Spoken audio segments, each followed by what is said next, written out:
What's the deal, my people? You know it is Don Tony Teflon, and I'm back at you another one.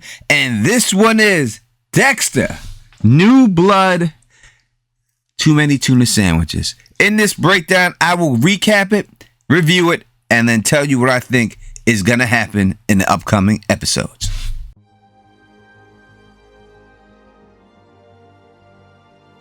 What up to all my thugs, nerd freaks, and geeks? You're now rocking with the best of Don Tony Teflon. If you can, please subscribe and click that bell so you can be notified every time I drop a new video. As always, 500 is the like goal. If this video hits 500, a subscriber who leaves a comment on this video will win a Dexter t-shirt. I told you if my last video hit, we would have two, and I would announce two winners on this video. It did hit, and I will announce two winners on this video. So stay tuned to see if you're a winner. And let's hope that we get another 500 so that the next time I do another video, we can announce another winner. Let's get into it. Too Many Tuna Sandwiches is the episode title, and it seems that too many tuna sandwiches will make you sick. That is true if you get mercury poison from that. But I think what it truly is trying to tell you is that he's become too lackadaisical, that he's become too going through the motions, and that is why his instincts aren't what they were. Because if they were what they should have been, he would have been able to sniff out Kurt and see exactly what Kurt was all about. But because he had too many tuna sandwiches and was just going through the motions and living his life, his happy life, he did not pick up on what he should have picked up on.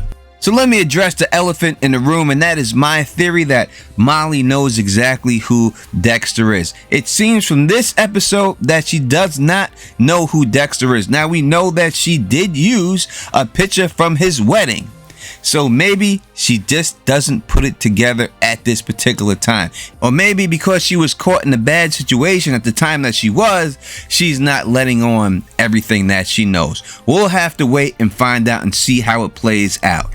Yet, let's get one thing clear. Deb was telling Dexter to take out Molly. As I said that he was going to take out Molly, she wanted him to take out. It's the circumstances prevented him from doing it. And the fact that he saved Molly's life could in turn mean that at some particular time, this is what ends his whole situation. This is what brings him down. Definitely, we could see from this episode that Harrison 100% will be the demise of Dexter, but it could be the fact that he saved Molly from this situation that ultimately leads to him getting captured. In this episode, we did see Dexter listening to Molly's podcast, and during the episode with the Bay Harbor Butcher, we know that Molly does not believe that Dokes is the Bay Harbor Butcher, that her theory is that somebody else out there is the Bay Harbor Butcher, and that could still be brought to light because Molly was saved by Dexter from Kurt. The evidence that she does present in the podcast is compelling. She's not the first one to present it. It was already done in the show, but she's saying that at the time that the Bay Harbor Butcher was killing people, Dokes was nowhere in the country. So how could he be the Bay Harbor Butcher? In the end, as I said in my previous video, Dokes' good name has to be restored. It has to be brought to light that Dexter was the Bay Harbor Butcher and Dokes' name gets restored. That has to happen, and we could see this happening in this episode. Since this episode truly was focused around Kurt, let's go through Kurt's situation. So we could tell that his ritual was interrupted by what he had to do to Chloe. So that was not going to be enough to satisfy his urge. He sees another chick at his truck stop and he tries to offer her the money, and he has plans on taking it out on her. But this girl is not alone. She has a boyfriend, and a boyfriend comes and says, hey, we got a ride, let's go. So he is thwarted at that particular time, and we can see that Kurt needs to get a kill to satisfy this urge. That is why he goes and tries to get Molly. Earlier in the episode, Molly goes to Bishop and says, let me do an interview with him. Let me see if I could crack him. And Bishop says, no, stay away from him. But Molly doesn't listen, and she goes off and has this talk with him. And this is what indirectly leads to Dexter really realizing that Kurt is a serial killer, that Dexter just wasn't on his game. He was too lackadaisical, eating too many tuna sandwiches, and that's why he did not pick up on it right away. After scoping out Kurt's place, Dexter realizes what's going on with this guy, and he swoops in out of nowhere and saves Molly. Again, the fact that he saved Molly at this particular time could be his ultimate downfall. It could come back to bite him in the ass. At this particular time, Dexter did something good, but that good deed, I think, could be the one that brings him down.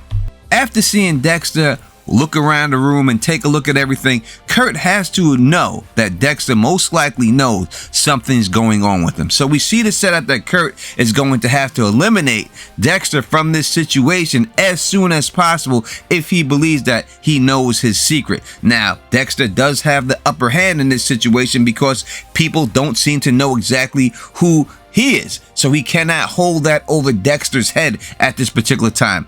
And I say at this particular time for a reason, because soon this will all be brought to light.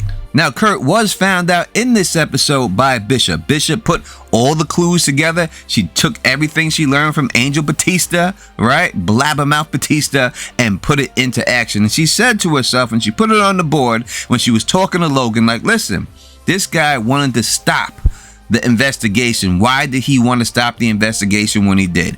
Right when we were about to search the mines, he gets a phone call from his son, and there's no need to have the investigation. And Logan's on that small town shit like, listen, I don't even want to investigate this guy because he's a family friend and this, that, and the other. But she's like, no, we're going to do it. She takes her other guy along with her. They go into the mines, and what they discover is her friend's body. Out of all the bodies to find, this is the one that she finds. So she's going to blame Kurt for this, and if she blames Kurt for this, then she's going to blame him for all the disappearances of all the girls and confront Kurt as being the serial killer that he is. Which brings us to the beginning of the video when she does pull over Dexter, and what it seems like is going to be the same ritual that they had, but no, she brings up the picture. Dexter uses the excuse I said he would use, that he's hiding, that he was scared of the situation, that his wife was being murdered, he just wanted to get away. She hears all that, but she does know everything, it seems, about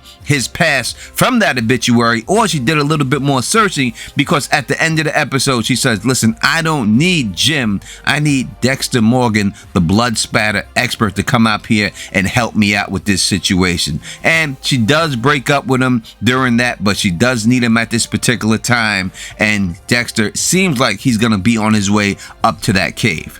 And once he gets there, that will 100% confirm to him exactly that his instincts were right, that Kurt is the serial killer that he knew he was. Now from that, we have to get talking about Harrison. Harrison, as I said from the jump, is the end of Dexter. He will become the new Dexter. That is what they're setting up. You see it in the beginning when he's doing all of the chores, he's acting just like Dexter. Now, could it be that they're doing that too much?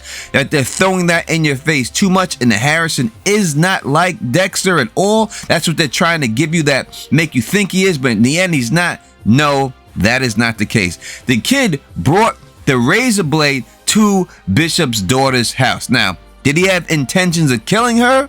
We don't know. We have no idea, because he had sex with her. But if he didn't have sex with her, would he have killed her? Would he have taken her out? Why did he bring that razor blade? And why did they focus on showing that he had the razor blade in his back pocket? Now, they do get busted for having sex, but before they do, he confesses to this chick that he likes to hurt people. He has desires to hurt people. We've seen this in the wrestling match. Now, the wrestling match was 100% fake. There's no way you're going to grab a guy who went to States and a head and arm and be able to flip him over when this is just your first year wrestling. They're leading us to believe he never wrestled before. You're not going to be able to do that unless there's something we don't know about. But he had the guy pinned. The guy was already out there, and then Harrison breaks the kid's arm. And then we see the other wrestlers from the other school like, listen, Harrison, you better watch your back for doing this. And this then escalates to Kurt congratulating him, saying, hey, you did a great job, not by hurting the guy, but hey, you won by any means necessary, basically. And we seen that in the beginning of the episode when he was doing all those chores, that he told Dexter, listen, Kurt's the one who put me up to this. Kurt is the one you should be thanking at this particular time. So it sets up the dueling serial killer daddies fighting for Harrison's soul. That's what they're going to play on in these next couple of episodes. Harrison just about confessed to Bishop's daughter that he's the one who hurt Ethan on purpose. He almost gave it away. I mean, just about said it to her, and he had to watch himself and catch himself in that situation. Harrison is also carrying around the same exact weapon that Trinity Killer used to kill his mother. If you go back and listen to when they're talking about the death of his stepmother, you could see how he emphasizes that she died of cancer. The way they focused on him saying that, like, oh, she died of cancer. You know what I mean? They did that because he killed her. And that's going to come to light that he killed her. And in the end, Dexter's going to have to make a choice to save his son, or I think to save the chief. And I think he's going to choose to save the chief, and that's going to be the end of him.